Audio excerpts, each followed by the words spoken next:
Cal Newport, minimalizmi digital. Zgjedhja e një jetë të qetë në një botë të zhurmshme. Gjatë rreth 20 viteve të fundit, ka pasur shumë shenja dalluese teknologjike, por njëra që ndoshta nuk të vjen menjëherë në mendje është butoni pëlqej. Kur ky klikim miratimi u prezantua në vitin 2007 në ndarjen tashmë të harruar të rrjeteve sociale FriendFeed, ishte vetëm çështje kohe para se të bëhej një veçori standarde në çdo platformë të ardhshme të mediave sociale. Në fund të fundit, kjo veçori e thjeshtë dhe njoftimet e pafundme që gjeneron është një mënyrë e shkëlqyer për të mbledhur të dhëna mbi preferencat dhe sjelljet tona dhe për të mbajtur përdoruesit të varur. Nuk është çudi që njerëzit më në fund po fillojnë të reagojnë kundër rrjeteve sociale dhe ta kuptojnë se këto teknologji mund të shkaktojnë më shumë dëm se sa dobi. Në fakt, një rrjedhë e vazhdueshme studimesh po na hap syt ndaj shumë efekteve negative që lidhen me rrjetet sociale dhe telefonat inteligjent. Në këtë libër, profesori Cal Newport zhvilloi eksperimentin e tij. 1600 vullnetar ndoshën udhëzimet e tij për një pushim teknologjik një mujor, duke i ofruar atij reagime të vlefshme. Rezultati i këtij studimi është minimalizmi digital, një mënyrë për të tërhequr nga sulmi i shpërqendrimeve digjitale edhe për të gjetur një mënyrë jete më të kënaqshme dhe më shpërblyese. Përmbledhja e kapitullit parë. Sot, pajisjet që fillimisht ishin menduar për thirrje telefonike dhe muzikë portative janë shndruar në mjete varëse dhe të rrezikshme. Në vitin 2016, revista New York Magazine botoi një artikull nga shkrimtari i njohur Andrew Sullivan. Në 7.000 fjalë, autori përshkroi se si sulmi i pandërprer i lajmeve, imazheve dhe zhurmës online më në fund e theu atë. Ka shumë gjasa që të njohësh simptomat për të cilat shkruante Sullivan. Dëshira e vazhdueshme për të nxjerrë telefonin dhe për të kontrolluar mesazhet, e-mailet ose rrjetet sociale, ndjesia e çuditshme dhe e zbehtë e një momenti kur nuk po e përdor median digjitale. Si përfunduam këtu, një gjë e rëndësishme për të kuptuar është se teknologjia në qendër të këtij problemi nuk kishte menduar kurrë të përdorej në mënyrë se si përdoret sot. Kur telefoni i parë inteligjent, iPhone-i, u prezantua në vitin 2007, Steve Jobs e paraqiti pajisjen si iPodin më të mirë ndonjëherë. Ishte një mënyrë elegante për të bërë thirrje telefonike dhe për të dëgjuar muzikë. Sipas Andy Greeningion, një inxhinier i Apple-it, në projektin e parë të iPhone-it, Jobs e hodhi poshtë idenë që iPhone-i të bëhej një platformë për aplikacione të palëve të treta dhe lojra. Sa i përket Facebook-ut, dihet mirë se në vitin 2004 ai konsiderohej si një risi e zgjuar, një mënyrë për të mësuar më shumë për një mik të një miku, jo një burim i madh lajmësh apo një humbus i njohur kohe. Për shumicën e studentëve universitar në vitin 2004, loja strategjike kompjuterike Snood ishte shumë më popullore se sa Facebooku. Kështu, kur njerëzit për herë të parë sollën iPhone-at dhe Facebook-un në jetën e tyre, ata nuk po regjistroheshin për diçka që do t'i mirte orë të tëra çdo ditë. Ky aspekt i rrezikshëm dhe varësës i teknologjisë na është ofruar gradualisht, fal punës shumë të qëllimshme të inxhinierëve të rrjeteve sociale. Në një epizod të vitit 2017 në emisionin e HBO-s The Real Time Bill Maher, ju ofrua manjatëve të rrjeteve sociale si duhani i ri i madh, duke shitur produkte të dizajnuara për të qenë sa më varëse të jetë e mundur. Në fakt, është shkruar shumë për taktikat që përdorun për të tërhequr dhe mbajtur vëmendjen tonë, përfshirë mënyrën se si disa kompani teknologjike shfrytëzojnë dëshirën natyrore njerëzore për miratim shoqëror. Një nga zhvillimet domethënëse ndodhi në vitin 2009, kur Facebooku prezantoi butonin me gisht lart, një variant i butonit pëlqej të FriendFeed-it. Tani kur dikush postonte diçka, kjo u shndrua në një përvojë thellësisht interaktive. Sa njerëz nga fisi im do ta pëlqenin atë që postova. Kishte një shtysë primitive për të kontrolluar vazhdimisht dhe ne u bëm pafundësisht të ndjeshëm ndaj tingujve të njoftimeve që shoqërojnë këto reagime. Minimalizmi digital bazohet në filozofinë se më pak mund të jetë më shumë. Nëse shpresojmë të mbrohemi nga mendjet briljante të Silicon Valley-t, të etura për të shfrytzuar dobësitë tona, na duhet një mbrojtje e fortë. Prandaj autori Cal Newport prezanton një stil jete që ai e quan minimalizëm digital. Ka plot njerëz që rekomandojnë zgjidhje të shpejta, siç aktivizimi i njoftimeve në telefonin tënd. por Newport nuk u beson këtyre rregullimeve të vogla se do të bëjnë në një ndryshim të madh dhe afatgjatë. Në fund të fundit, autori një artikulli të tillë tha se kishte çaktivizuar njoftimet në 112 aplikacione, gjë që ngre pyetjen, a të duan vërtet kaq shumë aplikacione? Këtu hyn minimalizmi digital, që lidhet me filozofinë e vjetër, se një jetë më e mirë mund të vijë nga më pak. Emri është qëllimisht i ngjashëm me stilin minimalist të jetës të promovuar nga njerëz si autorja Marie Kondo, e cila propozon t'i lejosh në jetën tënde vetëm gjëra që të sjellin gëzim. Newport e aplikon këtë te aplikacionet dhe media digjitale që konsumon, duke sugjeruar që të pyesësh: a e mbështet vërtet ky website, aplikacion apo shërbim atë që unë e vlerësoj, në një mënyrë që asgjë tjetër nuk mundet? Minimalizmi digital shkon edhe më tej, duke të kërkuar të optimizosh teknologjinë në mënyrë që të maksimizosh vlerën edhe të reduktosh kostën në kohë dhe energjinë tënde. Pra, nëse Twitteri është diçka nga e cila karriera jote përfiton qartazi, mund ta përdorësh me mençuri, duke vendosur rregulla të qëllimshme rreth tij që të lejojnë të hysh, të bësh atë që duhet dhe të dalësh. Tyler ishte një nga 1600 personat që u regjistruan në eksperimentin e autorit me minimalizmin digital. Ai ishte regjistruar në disa platforma të mediave sociale, sepse vlerësonte lidhjen me miqt, argëtimin dhe rrjedhimin. Por, duke ndjekur parimet e minimalizmit digital, ai kuptoi se përfitimet e mediave sociale ishin në fakt të vogla krahasuar me kohën që i kushtonin. Tyler i mbylli llogaritë e tij në rrjetet sociale, dhe një vit më vonë ai ende është i entuziazmuar me ndryshimin që minimalizmi digital i solli jetës së tij. Ai po bën më shumë aktivitet fizik, po lexon më shumë libra, po bën vullnetarizëm edhe po mëson të bëjë muzikë. Edhe me të gjitha këto, ai po ka më shumë kohë për të kaluar me familjen dhe ndihet më i përqendruar në punë. Tyler njeh njerëz që thonë se nuk mund të heqin dorë nga rrjetet sociale, por në këtë pikë ai nuk sheh asnjë arsye për të vazhduar t'i përdorë. Parimet e minimalizmit digital bazohen në 2 shtylla ekonomike dhe në urtësinë e komunitetit Amish.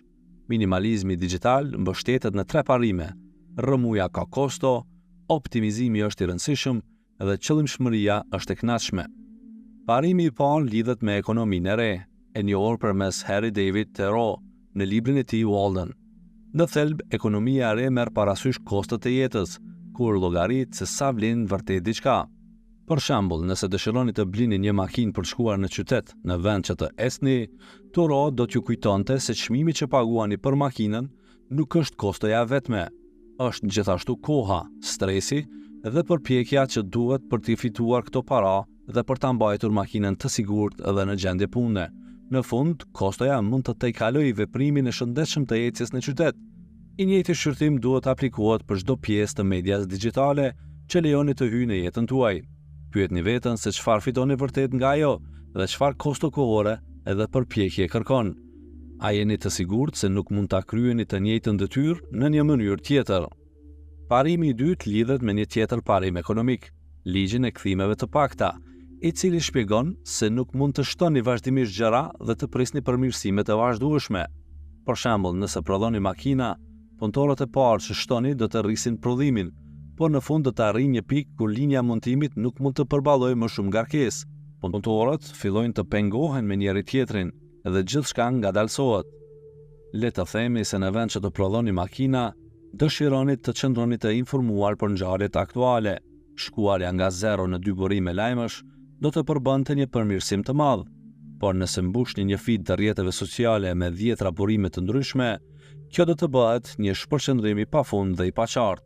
Në vend që të shtoni burime, duhet të optimizoni mjetet tuaja. Për shembull, aplikacioni Instapaper mund të funksionojë më mirë se rrjetet sociale. Ky aplikacion ju lejon të grumbulloni artikuj interesant gjatë javës edhe t'i lexoni gjatë fundjavës pa reklama. Parimi i tretë lidhet me mënyrën e jetesës së amishve. Shumë njerëz gabimisht mendojnë se amishët janë kundër teknologjisë, por në të vërtetë nuk është kaq e thjeshtë. Amishët nuk e refuzojnë teknologjinë pa e testuar dhe analizuar më parë. Si me ndonjë makinë moderne për përpunim, që ata e përdorin me kënaqësi. Megjithatë, nëse nuk mbështet vlerat e tyre themelore për familjen dhe komunitetin, teknologjia do të ndalohet. Ju duhet të aplikoni të njëjtën qasje bazuar në vlerat e çdo mjeti që përdorni. Ai përkrah vërtet dhe i mbështet vlerat tuaja edhe atë që po përpiqeni të bëni, apo jeni më mirë pa të. Pastrimi digital fillon me një pushim 30 ditor, i ndjekur me një rianalizim kritik i mjeteve të caktuara. Nëse parimet e minimalizmit digital duken tërheqëse, mënyra për të filluar është të kaloni 30 ditë pastrim digital. Është e rëndësishme ta kuptoni se kjo nuk është një periudhë detoksi digital, pasi një detoks nënkupton se mund të ktheheni në zakonet tuaja të zakonshme më pas. Por, periudha ka për qëllim të ndaloni atë që e keni bërë deri më tani për të konsideruar një mënyrë të re përpara.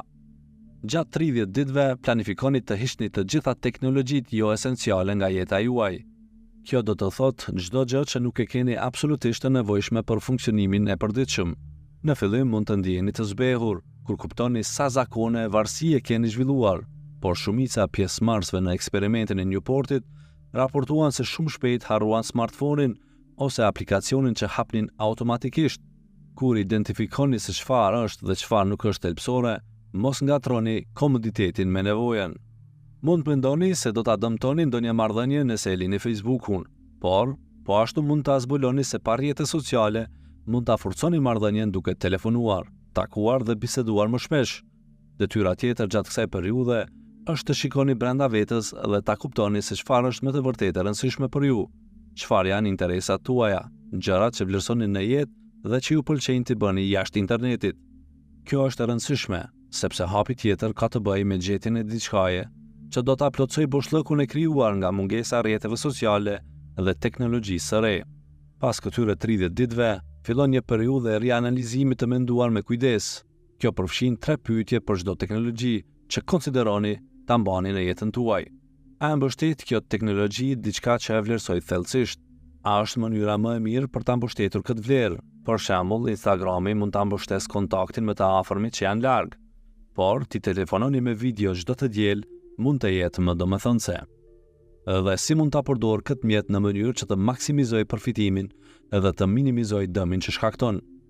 Një minimalist digital nuk përdor diçka vetëm sa për të thënë, ata i përdorin gjërat me qëllim. Nëse përdorin Twitter, ata nuk e përdorin në telefon, e përdorin 1 ose 2 herë në javë dhe ndjekin vetëm njerëz me rëndësi të vërtetë që nuk mund të lidhen ndryshe. Për t'i parandaluar simptomat e vetmisë, praktikoni ta lini telefonin në shtëpi edhe të esni më shpesh. Shumë zgjidhje të shpejta dhe truke nuk krijojnë ndryshime të qëndrueshme. Ato mund t'ju motivojnë për një zakon të shëndetshëm, por një problem i vogël mund t'ju bëjë që të hiqni dorë. Kjo është arsyeja pse minimalizmi digital ka praktikat e rekomanduara që janë të përshtatura për një stil jetese me vlerë të thellë dhe shpërblyese. Rekomandimi i parë është vetmia, një pasuri që teknologjia e re shpesh e merr. Nëse keni lindur para mesit të viteve 80, ndoshta keni kujtime të qarta të jetës para smartphone-ve. Por njerëzit e lindur midis vitit 1995 dhe 2012 janë rritur me smartphone dhe shpenzojnë mesatarisht 9 orë në ditë në këto pajisje. Ulëmtuesja e njohur generacionale Jane Twenge vërejti një rritje shqetësuese të problemeve psikologjike te kjo grup mosh, e quajtur iGen, me përqindje më të lartë depresioni, vetvrasjesh, çrregullimeve të ushqyerit, nostalgji dhe mbi të gjitha ankthi. Një tjetër temë para që iGen po përjeton është mungesa e vetmisë, mungesa e kohës larg ekraneve dhe informacionit nga burimet të tjera, e cila është thelbësore për të përpunuar emocionet, reflektuar mbi marrëdhëniet dhe çfarë është e rëndësishme në jetë dhe për t'i dhënë trurit mundësinë të gjejë qetësi. Po aq e rëndësishme është se vetmia është e lehtë për t'u gjetur. Mund të përjetohet në një kafenet të mbushur me njerëz ose në një tren nën tokë, për sa kohë që jeni të lirë, të jeni vetëm me mendimet tuaja dhe vetëm me to. Pra herën tjetër kur të dilni, provoni ta lini telefonin në shtëpi. Nëse i kujtoni ditët para smartphone-ve, e dini që nuk është asgjë e rrezikshme ose e çmendur për të bërë. Nëse jeni të shqetësuar për ndonjë emergjencë, mund të bëni kompromis duke e vendosur në dollapin e makinës ose në një vend ku nuk është lehtësisht i qasshëm. Gjithashtu, ecjet e gjata janë një burim klasik i vetmisë, me shumë mendimtar të mëdhej historikisht që kanë lavdruar këtë praktikë. Thoreau ishte ndoshta kampioni më i madh, por Arthur Rimbaud, Jacques Rousseau dhe Friedrich Nietzsche gjithashtu e konsideronin ecjen si frymëzimin për idetë e tyre më të mira. Sigurisht, kjo duhet të bëhet pa kufje ose ekran në shikim. Për të ndjerë më pak vetmi, ndaloni klikimet dhe në vend të tyre planifikoni kohën për të dërguar mesazhe dhe për të telefonuar. Truri ynë ka zhvilluar një rrjet të komplikuar neuronësh për të përpunuar jetën sociale të ndërlikuar. Sinqerisht, ky tru nuk do të kënaqet vetëm me emojis dhe hashtags. Sipas American Journal of Preventive Medicine, sa më shumë kohë të kaloni në rrjetet sociale, aq më e mundshme është të ndjeni të vetmuar. Pra, praktika tjetër e rekomanduar nga minimalistët digital është ta ndaloni klikimin e butonit like. Në fakt, as mos shkruani komente sipërfaqësore, si shumë bukur apo më pëlqen. Mos e mashtroni veten ose të tjerët duke menduar se këto janë ndër veprime të rëndësishme njerëzore ose një alternativë vlefshme ndaj një bisede të vërtetë, sepse nuk janë. Në vend të kësaj, qëndroni të heshtur dhe ruani komentet tuaja për herën tjetër kur ta telefononi një mik ose kur të takoheni me të për një bisedë ballë për ballë, të cilën jemi të programuar për ta gjetur të këndshme. Nëse shqetësoheni se miqtë tuaj do ta gjejnë këtë heshtje në rrjetet sociale shqetësuese, thjesht u tregoni se po tërhiqeni pak nga këto lloje ndërveprimesh. Dhe mbajini mend, nëse vizitoni një mik edhe sillni pak ushqim me vete, kjo do të ketë më shumë vlerë se sa 100 lajka. Realiteti është se më pak rrjete sociale barazohet me një jetë sociale më të mirë. Kjo ndodh sepse do të jeni më të prirur të takoni dhe të bisedoni me njerëz në të vërtetë. E njëjta gjë vlen edhe për mesazhet, chatet dhe emailët. Një telefonat reale është më e kënaqshme për nevojat tona sociale se sa çdo numër emojis. Sigurisht, mesazhet janë jashtëzakonisht të dobishme kur jeni vonë për një takim ose thjesht keni nevojë për një konfirmim të shpejtë. Por kur ato bëhen mjeti juaj standard i komunikimit, mund të rrisni ndjesinë e vetmisë. Një ekzekutiv i Silicon Valley ka krijuar një praktikë mjaft të dobishme që mund ta filloni ta përdorni, dhe kjo është të vendosni orë të rregulla bisedash. Ai u thot të gjithëve se çdo ditë javë në orën 17:30 mund ta telefonojnë dhe të diskutojnë çfarëdo. Kjo është një mënyrë efektive për të shmangur shkëmbimet e gjata të mesazheve dhe shpesh ai përgjigjet: "Le ta diskutojmë këtë." Thjesht telefononi çdo ditë në ora 17:30. Kjo nuk vlen vetëm për telefonata. Për shembull, ju mund ta bëni një ftesë të përgjithshme për t'u takuar në kafenin tuaj të preferuar të shtunave në orën 11. Çfarëdo që preferoni, promovoni biseda të vërteta dhe do të jeni të lumtur me atë që e bëni. Gjatë kohës së lirë për të qenë kuptim plot, përqafoni hobi të vështira dhe fisnike dhe planifikoni aktivitete sa më të thjeshta. Nuk duhet ta nënvlerësoni vlerën e kohës së lirë cilësore. Siç thekson filozofi legjendar Aristoteli, për ta jetuar një jetë të mirë, duhet të keni kohë për reflektim të thellë, thjesht për ta shijuar aktivitetin në vetvete. Siç sharoi eksperti për Aristotelin, Kirian Setja, aktivitetet që ofrojnë kënaqësi të brendshme janë thelbësore për një jetë të kënaqshme.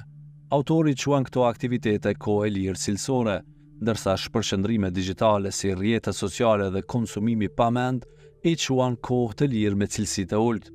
Një nga qëllimet e minimalizmit digital është të krijojë sa më shumë hapësirë për kohë të lirë cilësore, duke u kufizuar qëllimisht në kohën me cilësi të ulët.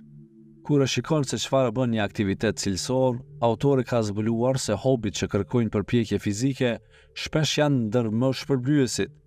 Kjo mund të duket lodhse në fillim, por siç vuri në dukje shkrimtari britanik Arthur Bennett, sa më shumë përpjekje të vendosni në aktivitete të lira, aq më shumë do të shpërbleheni me kënaqësi dhe energji. Angazhimi fizik me objekte reale, tridimensionale është gjithashtu kyç, siç thekson Gary Rogovski në librin e tij Craftsman. Prandaj, prekja e një ekrani të vogël nuk është ndonjëherë një aktivitet vërtet i kënaqshëm ose shpërblyes për njeriu. Kjo është arsyeja pse një nga mësimet e minimalizmit digital është të angazhoheni me botën fizike, duke aplikuar aftësi për të punuar dhe krijuar gjëra me vlerë. Për këtë, teknologjia mund të jetë një ndihmë e madhe. Me shumicën e videove udhëzuese në YouTube, mund të kaloni një fundjavë të kënaqshme duke ndërtuar vetë një krevat druri ose duke mësuar teknika bazike për të bërë një marangoz amator. Ju gjithashtu mund vendosni objektiva për kohën e lirë, si të mësoni pjesët e gitarës për 5 këngë të Beatles për një mini koncert me shoqërinë tuaj. Afatet e tilla janë të shkëlqyera për ta mbajtur momentumin e lartë cilësor. Për të shmangur tundimet të fundjavës që shkatrojnë kohën e lirë cilësore, plani më i mirë nuk është të hiqni krejt, por të planifikoni këto aktivitete për kohë të caktuara. Shkatrimi i papritur mund të sjellë rikthim të zakoneve të vjetra. Filloni duke planifikuar bloqe të izoluara kohe për aktivitete me cilësi të ulët, në mbrëmje dhe fundjavë, ndërsa pjesën tjetër të kohës tuaj të lirë ja kushtoni aktiviteteve cilësore. Me shumë gjasa, do ta ndjeni ndryshimin e cilësisë dhe shpërqendrimet digjitale gradualisht të bëhen më pak problem. Këshilla nga rezistenca ndaj vëmendjes përfshin: ulni nivelin e përdorimit të telefonit dhe përdorni pajisje me një qëllim të vetëm. Me kaq shumë njerëz të lidhur pas smartphone-ve dhe rrjeteve sociale, mund të mendoni se minimalizmi digital është një ide ekstreme. Por, e vërteta është se minimalizmi digital është vetëm një pjesë e një lëvizje globale në rritje, e njohur si rezistenca ndaj vëmendjes. Kjo lëvizje merr emrin nga industria ku shumë nga bizneset kryesore teknologjike sot janë aktive, ekonomia e vëmendjes. Kompanitë si Facebooku fitojnë para në të njëjtën mënyrë si gazetat në shekullin e 19. Ato tërheqin një audiencë të madhe dhe pastaj e shesin vëmendjen e kësaj audiencë tek reklamuesit. Sa më shumë njerëz të tërheqin dhe sa më gjatë ta mbajnë vëmendjen e tyre, aq më shumë para marrin nga reklamuesit. Sot, tërheqja e vëmendjes është më e vlefshme se nafta, me Google-in të vlerësuar në $800 miliardë, Facebooku në 500 miliardë edhe ExxonMobil në 370 miliardë. Me kaq shumë para në lojë, kompanitë në ekonominë e vëmendjes janë serioze në shfrytëzimin e dobësive njerëzore dhe bëjnë gjithçka për ta mbajtur përdoruesin të shpërqendruar. Kjo është arsyeja pse njerëzit kanë filluar të merren seriozisht me ruajtjen e autonomisë së tyre dhe rezistencën ndaj këtyre taktikave. Një nga metodat efektive të rezistencës ndaj vëmendjes është ta thjeshtoni telefonin tuaj. Pra, nëse e shihni dikë me një telefon të vjetër flip nga viti 2000, ka të ngjarë të jetë një pjesëtar i rezistencës që ka vendosur të largohet nga ekonomia e vëmendjes. Një metodë tjetër është ta bëni kompjuterin tuaj një pajisje me një qëllim të vetëm, si versionet e para të Mac-ut dhe PC-ve. Mund ta bëni këtë duke përdorur software popullor bllokimi, si Freedom, për të cilin autorja Zadie Smith e falenderoi me emër në librin e saj më të shitur në vitin 2012, NW. Disa njerëz mendojnë se është heretik ta kthesh kompjuterin në një pajisje me një funksion të vetëm, sikur po e bën më pak të fuqishëm, por në fakt, kjo nuk ka të bëjë me fuqinë e kompjuterit. Madje mund të thuash se e bën më të fuqishëm, sepse do ta jeni më produktiv duke e përdorur për një qëllim të vetëm. Edhe pse mendjet e ndritura të Silicon Valley-t mund të kenë më shumë burime për ta tërhequr vëmendjen tuaj, me minimalizmin digital dhe mjetet e një rezistence në rritje, mund të ruani autonominë tuaj edhe të përqendroheni në atë që ka vërtet rëndësi. Sapo e keni dëgjuar thelbin e minimalizmit digital të Cal Newport. Mesazhi kryesor i këtyre koncepteve është se minimalizmi digital është një stil jetese që përpiqet të përgjigjet ndaj rrezikeve në rritje të medias digjitale sot. Një sasi në rritje të të dhënave tregon dy realitete. Bizneset në ekonominë e vëmendjes e bëjnë produktin e tyre të varur me qëllim. Ekspozimi i shtuar ndaj këtyre produkteve është dëm i shëndetit tonë. Është e arsyeshme ta rimendojmë marrëdhënien tonë me këto shërbime dhe smartphone-et në përgjithësi. Duke ndjekur metodat dhe parimet e minimalizmit digital, mund të rikuperojmë vëmendjen tonë dhe të fitojmë një ndjenjë më të madhe kënaqësie në jetë. Nëse dëshiron këshilla tjera të dobishme, fshini rrjetet sociale nga telefoni juaj. Kur shumica e njerëzve aplikojnë procesin e filtrimit të minimalizmit digital për çdo platformë sociale, zbulojnë se kostot te i kalojnë përfitimet. Por nëse keni një arsye të mirë për ta mbajtur prezencën në rrjetet sociale, rekomandohet të fshini aplikacionet nga telefoni dhe të angazhoheni vetëm përmes shfletuesve në internet. Mos kontakti i vazhdueshëm me rrjetet sociale do ta përmirësojë dukshëm jetën tuaj. Duke bërë këtë përpjekje të vogël, shumë njerëz ose kuptojnë se rrjetet sociale nuk kishin as pak të dobishme, ose bëhen përdorues optimal që kalojnë sa më pak kohë të nevojitet, duke fituar më shumë kohë për aktivitete cilësore. Për çdo koment, ide apo sugjerim, ju ftojmë ta vizitoni blogun tonë Xiz.art. Mendimi juaj është i rëndësishëm për ne dhe ne jemi gjithmonë të gatshëm t'ju dëgjojmë.